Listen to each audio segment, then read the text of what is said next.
First off, I want to thank the brave men and women who work behind the wall. I want to thank them on a national level because their job goes unrecognized. How do they try to turn a guard? Well, correctional officer. Sorry, I apologize. But correctional officer. How you guys doing today? It's Anthony Gangi. Welcome to another episode of Tier Talk. Guys, we're in for a treat. Today, we're going to get to know a little bit more about Connie Alleyne. Connie has a book out called The Cage Was Her Cocoon. Little inside joke between me and Connie. We'll explain it at the end of the show. But having said that, it's a great book. It's a journey from someone who was a medical administrator at a state facility, at a prison in Connecticut, and then worked her way to be an entrepreneur. Now, guys, I think I know very little about Connie's life. I mean, I know what she does, obviously, but we never really had to sit down to really chat and really talk about her accomplishments. And then when she writes this book about struggle and hope, and a book that we all can relate to, because I think we've all been there. And in some cases, we may tend to give up. And this is a book that motivates you to keep going, if you will, and definitely a story worth sharing. And guys, Connie has been a big contributor to this channel. And just to be able to promote her book, first off, it humbles me because it's such a well-written book. But second thing here is just to know that someone as accomplished as yourself, someone who's done so much, is coming to my platform, or our platform at this point, to put out her book, to let us know that there's a book out there, to let my audience know. And to me, it means the world to me, because you could go anywhere with this book. I mean, you really could. But the fact that you're coming on Tier Talk first says a lot for me, but also a lot to my audience, who watches you every day and just appreciates the value that you put into this channel. So real quick, just bravo on such a tremendous book, such a tremendous accomplishment. And I thought today we could dedicate this show to you, and not just the accomplishment of the book, but yes, we're going to share a little bit about the book, but just a little bit about who you are, and let my audience really get an understanding of who is Connie Alleyne. You know, you've been on the show for many years now. You've done probably hundreds of interviews with me, but who are you? You know, well, but let's do the quick one first. Do you mind introducing yourself to our audience? Absolutely. So hi, everyone. Connie Alleyne here. I'm the founder and president of the Civilian Corrections Academy. I'm also a criminal justice professor at Monroe College. I'm the podcast host of The Fly Behind the Wall. I come to you guys with 10 years of experience as a health services manager on Rikers Island. And then the rest of my experience was at Connecticut Department of Corrections as a prison health services administrator, which was a very interesting role, to say the least. And now I am actually an author of The Cage Was Her Cocoon, a journey from prison administrator to entrepreneur. Okay, guys. So right before we did this, is our second take. Connie confused the podcast with her book, so she became the author of The Fly Behind the Wall. And now I am an author of The Fly Behind the Wall. It's a journey from prison administrator to what? Entrepreneur. Let's do this again. You're not the author of Fly Behind the Wall. You're the author of The Cage. All right, let's start this again. Hold on. And the reason why I was able to recognize that right away is because I've never been on The Fly Behind the Wall. So oh my God. Wait, hold on. So right off the bat, that would obviously been a book that I'm not a part of. So, you know, either way, I was like, I picked up on that. I'm going like this in the background. And Connie's like, what?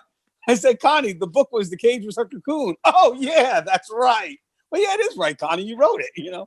Hey, guys, when we come back from our sponsors, we're going to get to know a little bit more about the book, which is a phenomenal read, but also get to know a little bit more about Connie and her experiences. I mean, how do you go from a medical administrator at a prison to becoming an entrepreneur? I mean, that's pretty impressive in itself.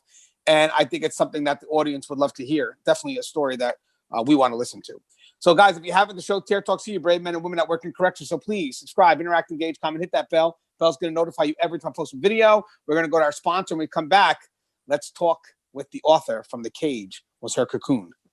I'll be right back. I wanted to attend a university that had an intelligence program. I wanted to look at problems different. I wanted to increase my critical thinking abilities. AMU offered those avenues to expand.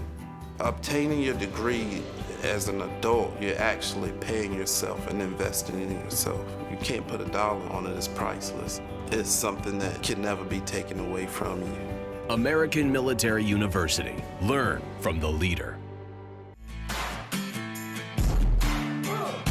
Guys, Inmate manipulation is a course that is highly needed. It's the process that's so slow moving and subtle that you don't realize it's happening. When inmates choose to manipulate, they manipulate our need to react. Situational awareness and insight is going to save your career. It's going to save you from doing foolish things. Listen to your gut.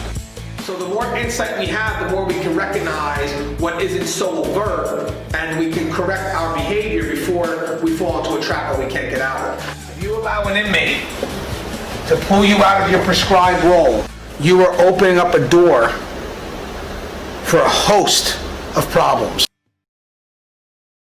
Inmate manipulation, the psychology behind inmate manipulation. Available now. Link in description.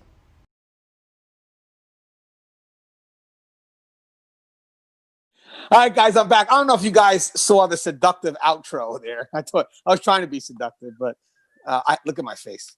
All right, so stop laughing. There's nothing funny here. I'm joking. All right, so Connie, first off, I'm honored to actually be able to contribute something to the book. I believe I'm the forward, and it meant the world to me. I mean, someone that just has accomplished so much, and then to actually come here on the Tier Talk platform to share your book, to share this great new adventure in your life, a new milestone, if you will.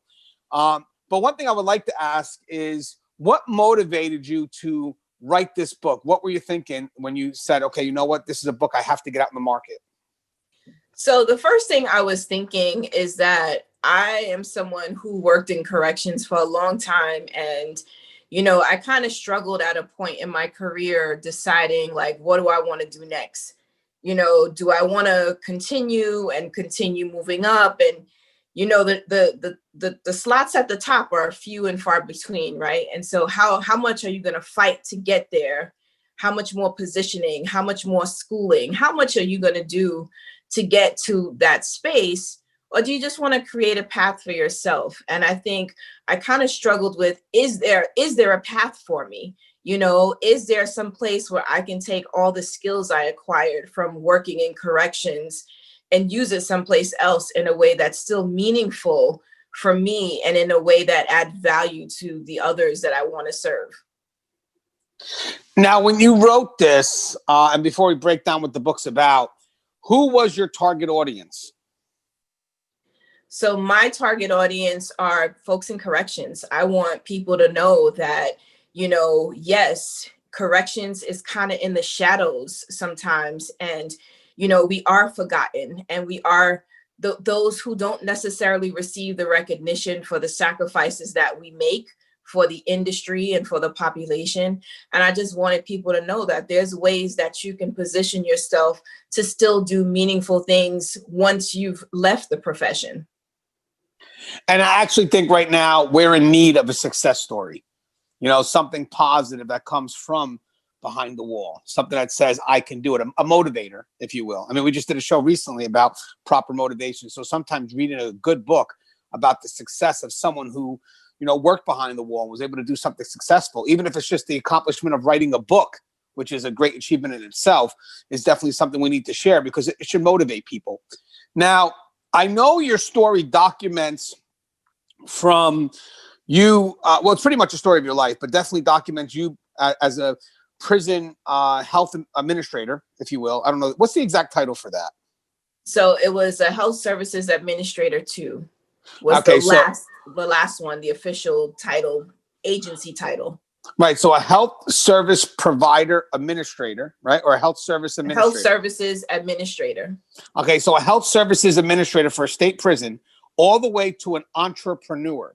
Now, did you know that this was your end game when you were in the prison system? Like, did you know eventually that you wanted to become an entrepreneur? And if so, did you know exactly what that market would be? So I did not know that I wanted to become an entrepreneur. I don't know that you necessarily want that when you just don't know what's out there. I knew for certain that I enjoyed the work that I did in prison when I was on Rikers. I enjoyed the work that I did on Rikers. I was not sure what that would look like in the future, though. I think for me, it was a matter of keeping my finger on the pulse of what was going on in the industry.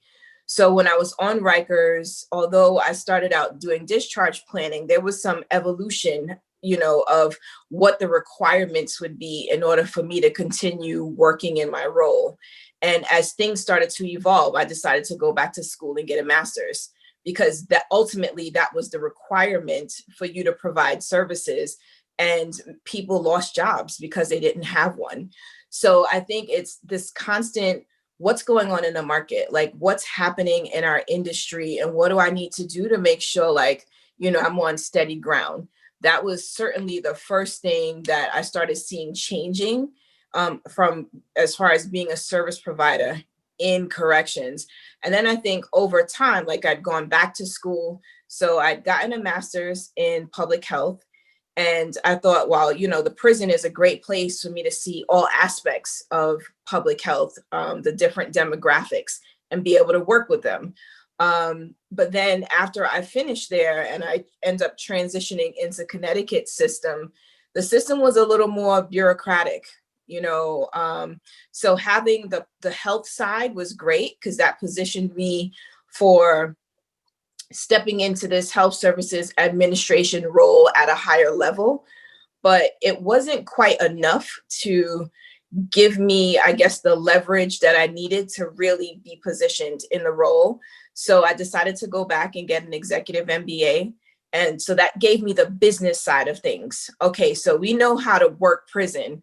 We know inmates, we know jail, but what is the business side of things that I'm going to need in order to move up in Connecticut system? So that's kind of been the journey which put me in the direction of entrepreneurship. And just to let people know, obviously, if you're familiar with this channel and you watch Connie on this channel all the time, the business we're talking about is the Civilians Correction Academy, correct? So yes. So in Connecticut, UConn held the contract for correctional healthcare. And so UConn is massive. And so if you only do jail or you only do prison, the ability for you to be able to maneuver through the UConn system is limited. So the MBA opened the door for me to be able to move through UConn if I chose to transition from jail at any particular time. But then I think once I finished my MBA, it was like, okay, so here's all this experience you've gathered, all these skills you've now, acquired through working in the prison. And is there anything else that would better equip you to run a business? And at first I was thinking, I can't run no business. But then the business side of the MBA sort of said, yes, you can. Right. But I think it was, how do you do something that's meaningful? And for me, being a civilian and starting the Civilian Corrections Academy seemed to make the most sense. And that was because, I know what it felt like to be a civilian and not get the training that I need. Only I knew what it felt like to go to work and be nervous. What is the next inmate encounter going to be like? Am I going to know to say the right things? Am I going to do the right things? And that's even after having years of experience, that sometimes, I think about the journey of writing the book. And initially I was like, oh my God, this is you're so vulnerable. But the other side of me says, so how many more civilians can you provide support to by sort of sharing your story, by opening yourself up and letting it be okay that you feel nervous or that you feel uncertain going into this environment that's unlike any other environment you'll ever work in. Now, the funny thing is, since you worked in either jail or corrections, you could have literally wrote a book like many others about your experiences in medical, working in a jail or a prison. But you decided to say, you know what, this book is not going to be like anybody else. This book is going to be how I use those experiences to go ahead and become an entrepreneur, correct? So what were some of the things, I know you touched on it a little bit, but just to go in a little bit more detail, what were some of the things that you were able to take from the jail and from the prison in your position to go ahead now and start building that business of yours? So I think learning how to communicate, we don't do a lot of soft skill development in our system. And so I think learning the fine line of working closely with custody, being able to work closely with the inmates and set boundaries with the inmates, working with my own medical team. I think all of those personalities give you the experience that you need to kind of step out and have some conversations that you might have otherwise been uncomfortable having. The other thing I think for me was, understanding how complex our system is. We've got so many different people in our supply chain, right? Essentially, like you think about food services, you think about programming, you think about all these other folks that you're working with. So now here it is, not only am I tasked with learning all of the health services stuff, I'm also tasked with learning all of the stuff that's going on in programs. So how does it work for someone to get a job? How does that work in custody? And I feel like, this environment prepared me to really deal with complexity, which I think we take for granted because it's part of our everyday experience, right? We go in and, inmate comes with some random request. We figure out how to meet that need, right? Whatever that need is. We figure out how to mitigate the liabilities, whatever those liabilities are. So I think we take for granted that decision tree. If I do this thing, what will be the possible outcomes? And if I don't do this thing, what are the outcomes? That's us mitigating liability to ourselves, mitigating the liability to the inmate and to the institution. And we don't get credit for things like that. But those are naturally the things that we learn how to do as we're going through our prisons and our jails.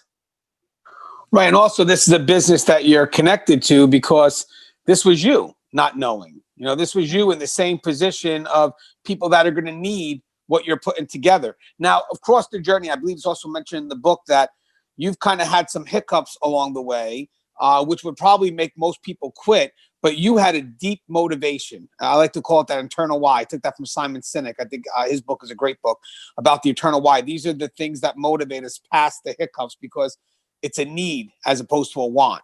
And I agree with that 100%. What were some of the hiccups that you faced and what was it that motivated you past it?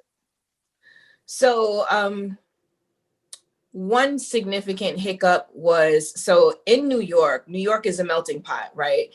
You work on Rikers, you're going to work with people from all walks of life. When I came into the Connecticut system, I was kind of behind the 8 ball in that I came in with a great amount of experience already. I was placed to work in a jail at first, which I loved it. It was great. It was 5 minutes from home. And I was later told that, they wanted me to cover the female prison. And so there was an administrator who was there, who had been there a long time. People loved him. But I did not realize that I was coming in to move this person from their role. And the message was different. Like, I think there was some mixed messaging sent out. Like, I don't know if it's like, oh, well, we want to place her there because she has a preference. I had no preference. I was new to the state. And so I kind of walked into some friction, and I've never really experienced that kind of friction in my career because I've always been good with managing relationships. So walking into the friction and then walking into an environment that was predominantly Caucasian. So here I am coming in with this level of authority as a Black woman that they knew that I was from They knew I was from New York. They knew I had a lot of experience, but there was kind of this hesitation. And I think that comes along with the territory because I don't really know of us truly accepting people straight out the gate, right? You come into our environment as a new person, we got to get to know you. We got to get a feel for you. I think along the way, I had 2 or 3 experiences, racial experiences that I was like, I'm out of here. One was an officer calling me an inmate, which I was like, excuse me? Like, so it's like you want to maintain the professionalism. On the other end, it's infuriating. And the other side says, who needs to deal with this, right? As a professional, maybe I just need to go to my central office and say, I need to be someplace else, right? Because there's not a lot of diversity down here and it's very challenging to get some things done. But I think I have to take my hat off to the warden, who he was very swift in addressing the issue. The officer apologized profusely. It could have just been a mistake, but I wasn't dressed as an inmate. I wasn't. And at that point, I had already been in the facility as the administrator for 2 years, and not an administrator who was in hiding, right? Like, I was constantly on the tours. I was touring with the warden. I was out with the captains. So I was a visible administrator. So it was just kind of just very off-putting, but it was also just very disturbing. The approach, like, let me see your ID. I was like, what ID are you asking me for? It was just so odd. And then there was another where we were kind of dealing with an issue of the female inmates, and they wanted to be able to breastfeed. Like, after they gave birth, they wanted to be able to breastfeed at least on a visit. Like, so if their next of kin brought the baby on a visit, or even if, children's services, protective services brought the child in, at least that they had some engagement with the baby. So, I was very aware of the safety and security concerns that are raised with, babies. As much as we like to say they won't use their babies, some of them do. But, for those who genuinely wanted to pump and store, or pump and send their babies, send the milk home to their kid, I was all for it. I understand the whole bonding and all that other goodness. And for the women who have, or the inmates in general, who have no control over anything else, if this is the one thing that they can contribute to their child, which is feeding them, I felt like, who are we to say they can't do it? Now, there were no laws in place. There's no rules in place that says that the inmate can't send milk home to their child. We had just never crossed that bridge before. Maybe, all it takes is one to be like, I want to be able to send milk home. And certainly there were questions about chain of custody of the milk. There were all these questions about, where should the inmate be housed? Should we house them in medical? Where are they going to freeze this milk? How are we going to be responsible? Will the child get sick if the milk isn't stored properly? All these things, right? So we worked out all the liabilities and came to all these conclusions. And then I had one deputy warden who said, well, they're going to hit each other. Someone's going to use the frozen milk as a weapon. And I was like, what? I mean, I tried my best to so first of all, they'd have to get access to the frozen milk, which they don't have access to, but they're also living in the medical unit. So there's only 12 maybe or 14 inmates in the medical unit at a time. The fact that we're housing someone who's just pumping was already ridiculous, but I could understand not wanting to have a breast pump out on the compound. It was just like all these things that kind of came into play. Ultimately, we ended up having some advocates from Yale who started to call in to find out what was going on with the whole pumping and dumping, pumping and storing. And then it was women's rights, and then it was parental rights. It just started to bubble into things that we really didn't want coming to our door. So we ended up coming to an agreement. It took us some time to get there, but I think sometimes when custody just doesn't want to support something, it becomes just something we don't need to be fighting over this thing, right? Like, I get it. It will be a change to how we always do things. And so there is resistance to that at different levels. And some people just feel uncomfortable, right? And so I get that too. But in this particular incident, I was like, are we really fighting over breast milk? Like, this is crazy to me. And just to think, you've got at least 6 or 7 resources just focused on that. I was like, this is a lot of money in one room, meeting multiple times over breast milk. Like, it just never added up to me. And so I that's when I started to question myself. Is this really what you want to be doing? You're going to be in here fighting over breast milk? Like this doesn't have to be a fight. Let's fight over things that are serious. And this wasn't one of them. And it kind of came to one of those points where we all have common sense. why are we having this discussion over something that's so minor? And it's not because I'm ignoring the safety and security side of things. It just wasn't. So I think that was like one of those times where I really questioned. You could be doing administration someplace else. But I felt like, so my staff who were really in support of like trying to make this happen, who they were kind of going through policies and procedures and such to see what could we do to accommodate, to avoid the advocates having to come into the facility and all the press, because Yale New Haven is major in Connecticut. And for you to have a major medical institution at your door and you not have an answer is not good. So, you know, in that moment, I was like, you know what, you're here for a reason. And so whether your purpose is just to be here as an advocate, your purpose is to help custody to see things just from a different perspective, because I know sometimes we all get a little myopic. Even me, I could have been just focused on this woman needs to be able to feed her baby, right? And they could have just been focused on the safety and security. But I feel like our reality is that you need to have people in a room who can be objective. You need to have people in a room who can see multiple sides to a situation.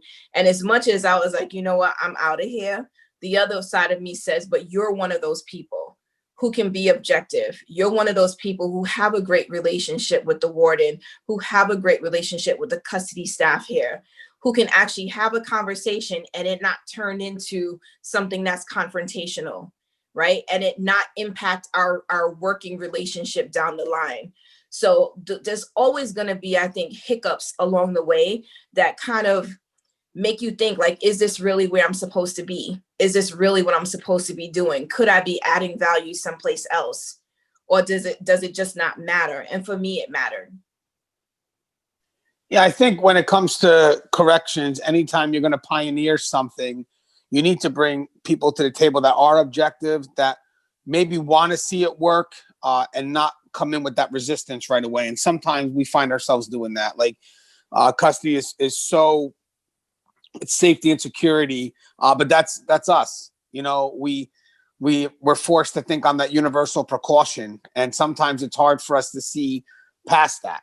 But with that said, it's great to have people come at that table who are not looking to resist, but to really get an understanding of what the other party wants and to try to accomplish that. And obviously, I think if the dialogue's there and it is constructive in nature, if it can't be done, then you yourself would believe it can't be done because the effort's been exhausted. But if you're just sitting there right at the step and saying no, and then no matter where the dialogue goes, it's right back to that initial no for the initial reason. It's like, yeah, but we went past that 6 steps ago. So if it's something that you don't want to do, then just say you don't want to do it. But for the most part, just having people at that table discussing it in an open fashion, just to see, because you're right. I mean, no one wants the advocates by the door being able to answer why it can be done at a very advanced level, while we're still answering why it can't be done at the most simplistic level. So yeah, I understand what your perspective was in that. It's basically actually to help the facility because you knew it's coming. So if that's the case and it's coming, let's play chess. The funny thing is, though, and I'm sure your book kind of reflects this, is not everybody knows how to play chess. Yeah. They'll play checkers. So some people like us that are very forward thinkers, you know, we're playing chess, having to explain that game to people that only want to play checkers. And then we wind up getting frustrated and we have to do whatever we can not to play checkers with them. It's like, no, hold on. You can't bring me down. I need to elevate you up. But again, that just comes with an understanding. I mean, guys, if you really want to play chess, it really is about understanding the person's next move. It's not just about, you know, they're reacting. It's why did they do it? You know, what's their goal? What's their end game? And if we're not willing to understand, it's even when inmates play a game, whatever, it's if we're not willing to understand why that move has to be done, then all we're doing is we're going to react because it's just, I don't know, I guess it's easier. It's just easier. You know, eventually you start crossing from your experiences at the job, you know, the jail administration, the medical service provider, right? So medical services from the state facility. And then you start opening up this school for the civilians corrections training, right? So with that said, we talked about some of the things that you were able to take and move forward, but were there any hiccups with some of the curriculum that you wanted to develop, or any hiccups with certifying some of the courses that you felt civilians needed based on your experiences as a civilian? Sure. So of course, the American Correctional Association, American Jail Association, NCCHC, there are tons of accrediting bodies out there. There are tons of, certifying bodies out there. And so the reality for me was that it required a great deal of research to understand the concepts, because it's one thing for us to say, oh yeah, we just know that we got to do that, right? But it's another thing when you can put together theory and you can take, real life experience and create something that we know we're speaking each other's language, right? That is relatable, something that for certain is a vulnerability in training. So part of the, for me, I think was making sure, one, that training was important. Like, because I feel that there's a way we don't necessarily acknowledge the importance of training civilians. From my experience, civilians usually go into the traditional training academy, usually a couple of, so I don't know, in every state it varies how long a training academy would be. But typically in the experiences I've had, we would end up going into maybe the last 3 or 4 days of a training academy, and we'd get like an abbreviated version of training, which would typically include some safety and security. It would include downing the duck, and then it would include like professional boundaries, right? The tactical side of things, and then really understanding like the chain of command. And for me, I felt like that's really not enough for a civilian who has no law enforcement background, who has no experience working with a manipulative population, right? Like we can't assume that they have the tools that they need in order to be effective. Now, if I'm a doctor, I can come in and be a doctor all day, but how do I treat an inmate? How do I address the inmate requests during my encounter that I don't feel comfortable with? That, this can turn into a confrontation, or I don't know how to de-escalate something, but I wasn't taught how to do that either. I feel like those are things that we can't take for granted, because as civilians, we don't even have the body alarms. Not everyone does, right? We don't have the body alarms. We don't have any chemical agent. We don't have anything. All we got is our mouths. And so we've got to be able to think on our feet, and we've got to be able to employ a different set of skills in order to be effective in the environment and not to be the next code. And so part of the training academy is, how do you do that? How do you do that and still maintain your professional relationships, still establish those trusting relationships with the inmate so you can get the information you need? And trust, I use lightly. I don't mean like trust in the sense of trust, but you've got to be able to pull enough information from the inmate in order to create a treatment plan. It's things like that, we don't get that through a training academy. Yeah, and it's amazing, because what it is that I think when you decide to come up with this business, which by the way is literally what the book is about, it's the journey to make it to become an entrepreneur, is that you felt that there needed to be a foundation before you entered into this world that is really unique. And I think a lot of people, definitely from the outside, but sometimes management too, don't realize how different the world is. Like how different it is for someone who has no experience working in a prison or jail to now come in and do that. Like, and I'm talking about even if it's a function like, well, I worked medical on the streets, I'm going to try to work medical inside a prison. And the shift of just your mindset and the individuals that you're dealing with, and to obviously having that civilian corrections academy is needed, because it's such I want to say a paradigm shift, if that fits in, because literally it is a 180. And to see that not a lot of departments invest in that, or invested as much as they should. I mean, I think some people just go through the routine just to say it's been done, where I've seen your curriculum. I mean, your curriculum is forever evolving, and it's definitely not being done for the sake of it being done.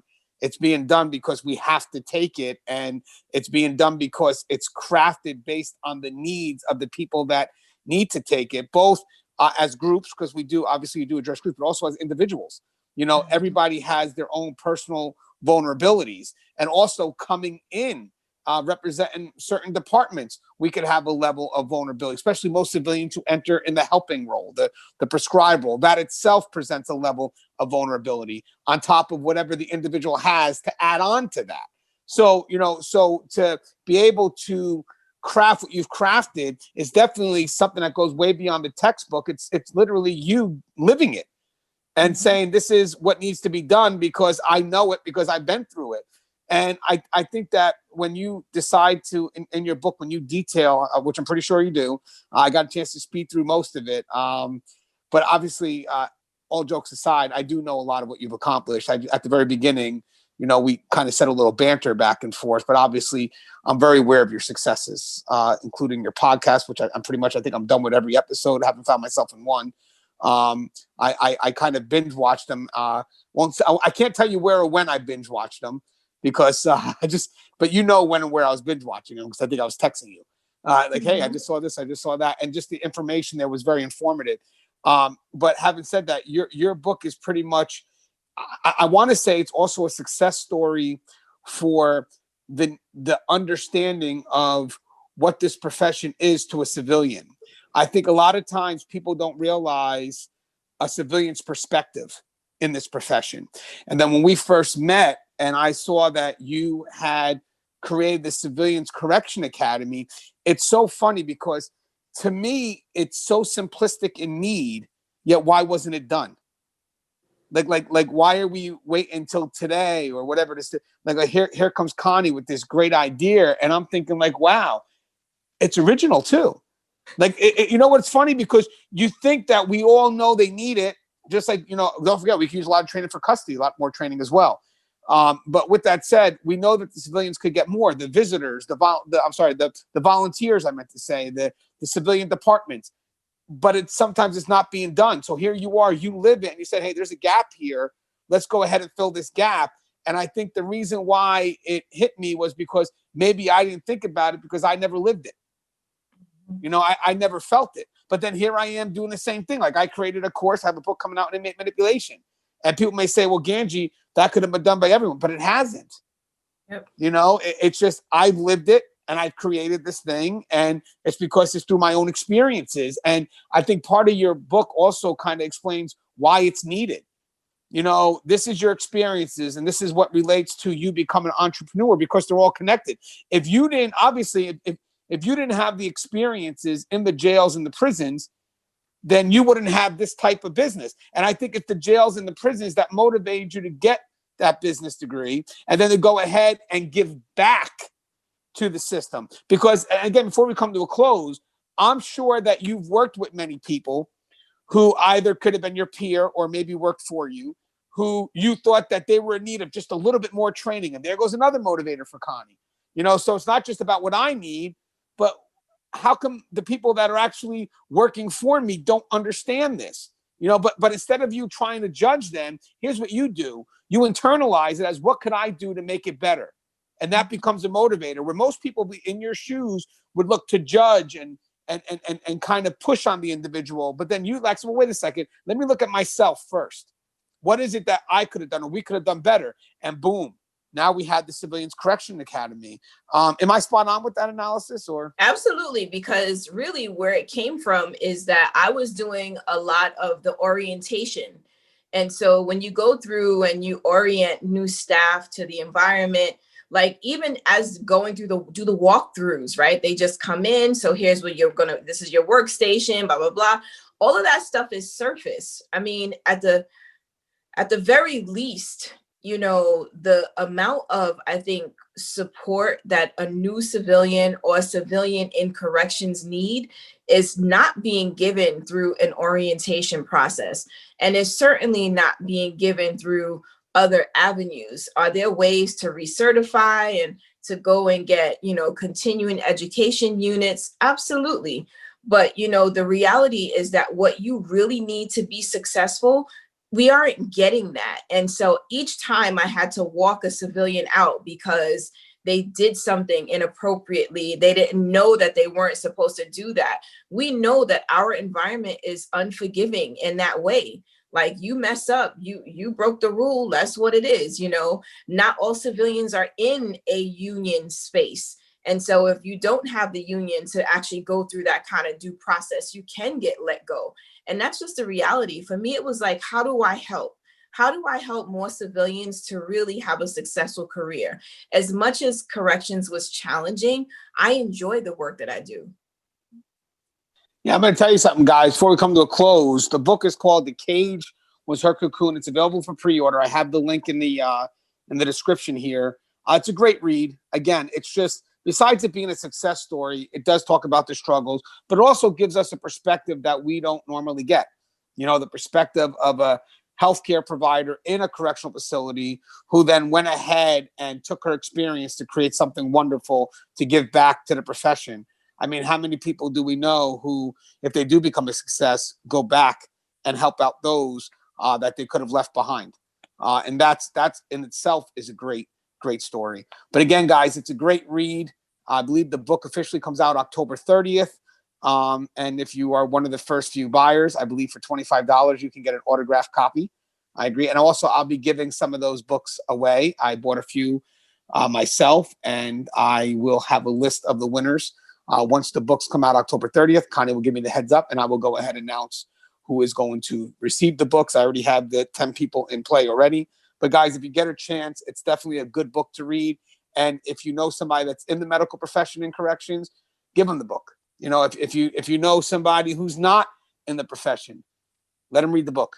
Because at the end of the day, it's up to us to educate people from the perspective of people who work within. And this is a book that really gives people reality, especially when the news says just the opposite. We need to kick back with realism. And that comes from books like Connie, The Cage Was Her Cocoon. Hey, Connie, anything you want to say in closing? I just want to say thank you so much for having me, as always. I appreciate it. I appreciate the audience. You guys are always great with your comments. Really, if you have any questions about the book, I'd love to chat about them. Feel free to leave your comments. Anthony usually sends me a text and say, hey, there's a great comment there for you. And I usually go in and I do comment myself. I do go through and read everything that you guys put out there. The Cage Was Her Cocoon, a journey from prison administrator to entrepreneur, will be in stores. It'll be on Amazon as of October 30th, but we are taking pre-release orders today. So check us out. Connie, it's just a great accomplishment, and that motivated me. So I'll have mine out soon. And what I'll do is, even though I'll be on Tier Talk, maybe you could interview me. Absolutely. Okay, now work on my, the show is Tier Talk. If you haven't, please subscribe, interact, engage, comment, hit the bell. You got to do that. That's important on the Tier Talk show. Else people forget. People forget to like. Likes are important, guys. People forget to subscribe. Oh, what a great show, but they never get a notification because they never subscribe. So, but guys, again, just a great book coming on the market. Thank you guys as always. And if you guys get a chance, please support Connie. Again, if ever we want to support something, it's a book like this. Trust and believe. As always, guys, now pay attention, Connie. I'm going to do this slow. The show is Tier Talk. Please subscribe, interact, engage, comment, hit the bell. The bell's going to notify you every time I post up a video. As always, stay safe. Love you guys.